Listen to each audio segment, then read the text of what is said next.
নমস্কাৰ, আজি হৈছে 6 ফেব্ৰুৱাৰী শুক্ৰবাৰ। এই মুহূৰ্তত সমগ্ৰ ৰাজ্যবাসীৰ বাবে আহি পৰিছে আজি ৰাতিপুৱাৰ বহুকেইটা ডাঙৰ খবৰ।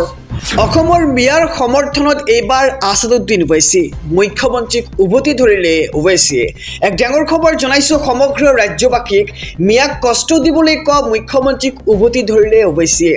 অসমৰ মিয়া মুছলমানৰ সমৰ্থনত গৰ্জন এইবাৰ ওৱেইচিৰ। অসমৰ পৰা কলৈকো নাযায় মিয়া। আৰু 200 বছৰৰ পূৰ্বে অসমলৈ আহিছিল এই মিয়াসকল আৰু 200 বছৰৰ পূৰ্বে কাম কৰিবলৈ ব্ৰিটিছে আনিছিল মিয়াসকলক আৰু মিয়াক ৰিক্সাৰ ভাড়া কমকৈ দিবলৈ কোৱালৈ সৰব হৈছে আছাদুদ্দিন ওৱেইচি। আৰু ভাৰতৰ নাগৰিক হোৱাটো ভুল নেকি মিয়াসকলৰ? আৰু MIMৰ মুৰব্বী আছাদুদ্দিন ওৱেইচিয়ে মাত মাতিলে এইবাৰ মিয়াৰ হৈ। মিয়াক কষ্ট দিবলৈ কোৱা মুখ্যমন্ত্ৰীক উভতি ধৰিলে ওৱেইচিয়ে। অসমৰ মিয়া মুছলমানৰ সমৰ্থনত গৰ্জন এইবাৰ আছাদুদ্দিন ওৱেইচি।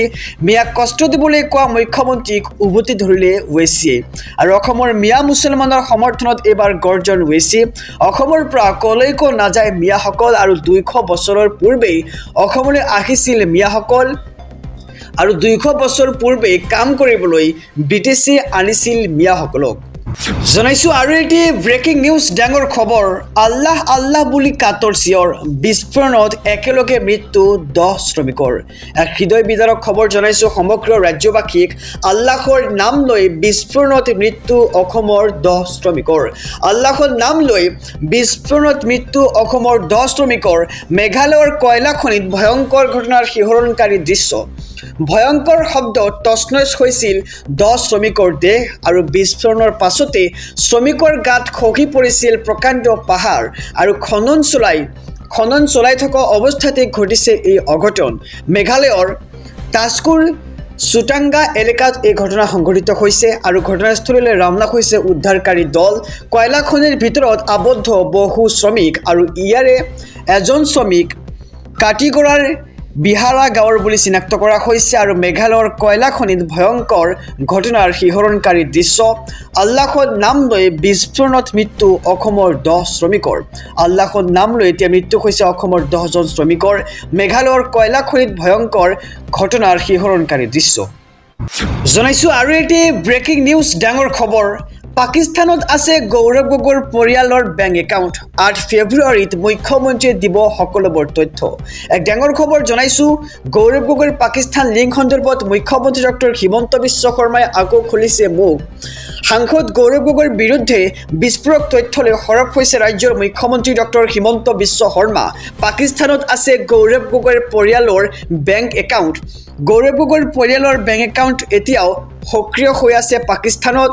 আৰু গৌৰৱ গগৈৰ পত্নী এলিজাবেথৰ পাকিস্তানৰ বেংক একাউণ্টক লৈ তীব্ৰ চাঞ্চল্যৰ সৃষ্টি হৈছে। আৰু 8 ফেব্ৰুৱাৰীত এই সন্দৰ্ভত সকলো তথ্য আৰু নথি ৰাজহুৱা কৰিব মুখ্যমন্ত্ৰী ডক্টৰ হিমন্ত বিশ্ব শৰ্মাই। যাৰ বেংক একাউণ্ট পাকিস্তানত আছে তেনে লোক দেশৰ বাবে কিমান বিপদজনক হ'ব পাৰে বুলি প্ৰশ্ন। আৰু তাক লৈ প্ৰশ্ন উত্থাপন কৰিছে ৰাজ্যৰ মুখ্যমন্ত্ৰীগৰাকীয়ে। মুখ্যমন্ত্ৰীয়ে স্পষ্ট কৰিছে তেওঁৰ হাতত পৰ্যাপ্ত প্ৰমাণো আছে আৰু 8 ফেব্ৰুৱাৰীত সকলো কথা ৰাইজৰ আগত ফাদিল কৰা হ'ব। সাংসদ গৌৰৱ গগৈৰ বিৰুদ্ধে এইবাৰ বিস্ফোৰক তথ্য লৈ সৰব হৈছে ৰাজ্যৰ মুখ্যমন্ত্ৰী ডক্টৰ হিমন্ত বিশ্ব শৰ্মা। পাকিস্তানত আছে গৌৰৱ গগৈৰ পৰিয়ালৰ বেংক একাউণ্ট আৰু গৌৰৱ গগৈৰ পৰিয়ালৰ বেংক একাউণ্ট এতিয়াও সক্ৰিয় হৈ আছে পাকিস্তানত। আৰু গৌৰৱ গগৈৰ পত্নী এলিজাবেথৰ পাকিস্তানৰ বেংক একাউণ্টক লৈ তীব্ৰ চাঞ্চল্যৰ সৃষ্টি হৈছে। জনাইছো আৰু এটি ব্ৰেকিং নিউজ, ডাঙৰ খবৰ। আৰু মাত্ৰ 24টা ঘণ্টা নিবনুৱালৈ মুখ্যমন্ত্ৰীৰ উপহাৰ। কাইলৈৰ পৰা বেংক একাউণ্টত সোমাব 1 লাখ কোটি টকা। আৰু কোনে কোনে লাভ কৰিব এই ধন জনাইছো সবিস্তাৰে খবৰ। আৰু মাত্ৰ 24 ঘণ্টা বাকী নিবনুৱালৈ মুখ্যমন্ত্ৰীৰ এক বিশেষ উপহাৰ। ৰাজ্যৰ নিবনুৱাৰ মুখত এতিয়া বিৰিঙিব সাক্ষী। ৰাজ্যৰ হাজাৰ নিবনুৱাৰ একাউণ্টত সোমাব 1 লাখ কোটি টকা। সাজু হৈছে হিতাধিকাৰীৰ তালিকা। ৭৫,000 যুৱকে পাব চৰকাৰৰ 2 লাখ কোটি টকা। আৰু 6 ফেব্ৰুৱাৰীত চৰকাৰে দিব 1 লাখ কোটি টকা। প্ৰথম কিস্তিৰ 1 লাখ টকাত ধন লাভ কৰিব নিবনুৱাসকলে।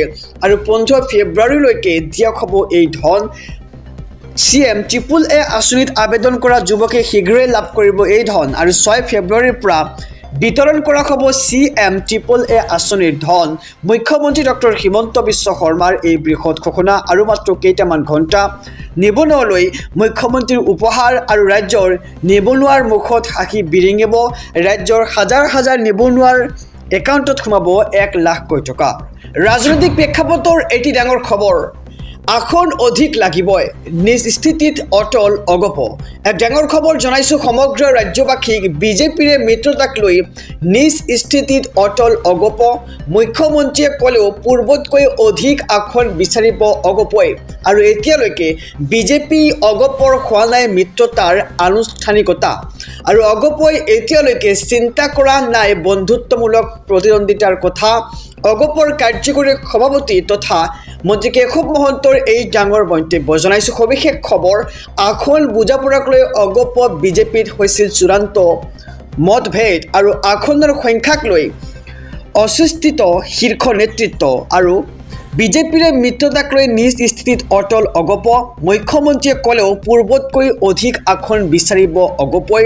আৰু এতিয়ালৈকে বিজেপি অগপৰ হোৱা নাই মিত্ৰতাৰ আনুষ্ঠানিকতা। অগপই এতিয়ালৈকে চিন্তা কৰা নাই বন্ধুত্বমূলক প্ৰতিদ্বন্দ্বিতাৰ কথা। আৰু অগপৰ কাৰ্যকৰী সভাপতি তথা মন্ত্ৰী কেশৱ মহন্তৰ এই ডাঙৰ মন্তব্য। SIRৰ বিৰুদ্ধে সৰ্বোচ্চ ন্যায়ালয়ত মমতা বেনাৰ্জী তীব্ৰ যুক্তি। নিৰ্বাচনী আয়োগক হোৱাটছএপ কমিশ্যন আখ্যা মমতা বেনাৰ্জীৰ। নিৰ্বাচনী আয়োগক হোৱাটছএপ আখ্যা দি কেতবাৰ বিস্ফোৰক মন্তব্য মমতা বেনাৰ্জীৰ। মমতা বেনাৰ্জীৰ আবেদনৰ ভিত্তিত নিৰ্বাচন আয়োগলৈ জাননী জাৰি।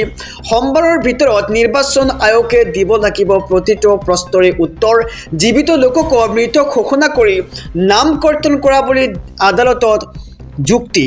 আৰু হঠাৎ নিৰ্বাচন আয়োগে কিয় খৰখেদাকৈ কৰিছে কাম? হঠাৎ নিৰ্বাচন আয়োগে কিয় ইমান সোনকালে কাম কৰিবলগীয়া হৈছে? 2 বছৰ লাগিব লগা কাম এটা 2 মাহত কিয় কৰিব বিচাৰিছে নিৰ্বাচন আয়োগে?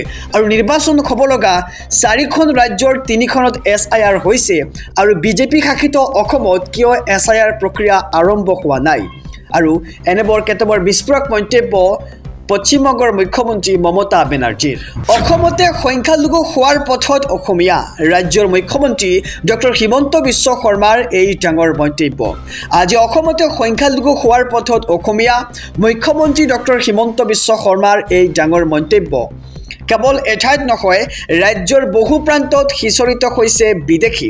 কোনো বিদেশী অচিনাকি মানুহক মাটি বিক্ৰী নকৰিব কোনো অসমীয়াই।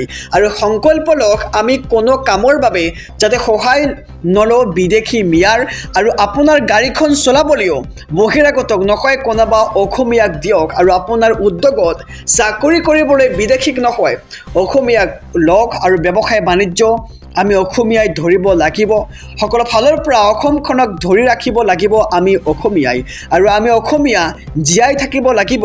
জাতি মাটি ভেটি হেৰাবলৈ দিয়া নহ'ব। 3 প্ৰজন্মৰ অসমীয়া নহ'লে বিক্ৰী নকৰিব আপোনাৰ মাটি। আৰু অসমত এতিয়া সংখ্যালঘিষ্ঠ হোৱাৰ পথত অসমীয়া। আৰু এই সময়খিনিত আমি সতৰ্ক নহ'লে বিপদ নিশ্চিত। আজি অসমতে সংখ্যালঘু হোৱাৰ পথত আগবাঢ়িছে অসমীয়া। আৰু মুখ্যমন্ত্ৰী ডক্টৰ হিমন্ত বিশ্ব শৰ্মাৰ এই ডাঙৰ মন্তব্য কৈছে যে কেৱল এঠাইত নহয়, ৰাজ্যৰ বহু প্ৰান্তত সিঁচৰিত হৈছে বিদেশী। আৰু কোনো বিদেশী অচিনাকি মানুহক আপুনি মাটি বিক্ৰী নকৰিব যদিহে 3 প্ৰজন্মৰ অসমীয়া নহয়। জনাইছোঁ আৰু এটি ব্ৰেকিং নিউজ ডাঙৰ খবৰ। মাটি নিদিব, গাড়ী নিদিব, ৰিক্সা নিদিব, ঠেলা নিদিব। মিয়া অসমত থাকিব নোৱাৰা পৰিৱেশ সৃষ্টি কৰিব লাগে। আৰু মিয়া আৰু মুছলমানৰ মাজত পাৰ্থক্য বুজি লওক। এনেদৰে এতিয়া মন্তব্য কৰিছে ৰাজ্যৰ মুখ্যমন্ত্ৰীগৰাকীয়ে।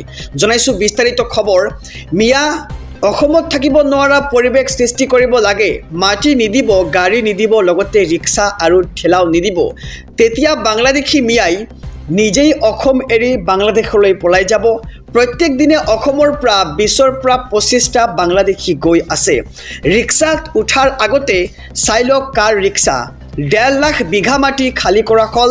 মিয়াক আশ্ৰয় নিদিব যদি বাংলাদেশী হয়। মিয়া আৰু মুছলমানৰ মাজত পাৰ্থক্য বুজিব। মিয়া বুলি মুছলমানক অত্যাচাৰ নকৰিব।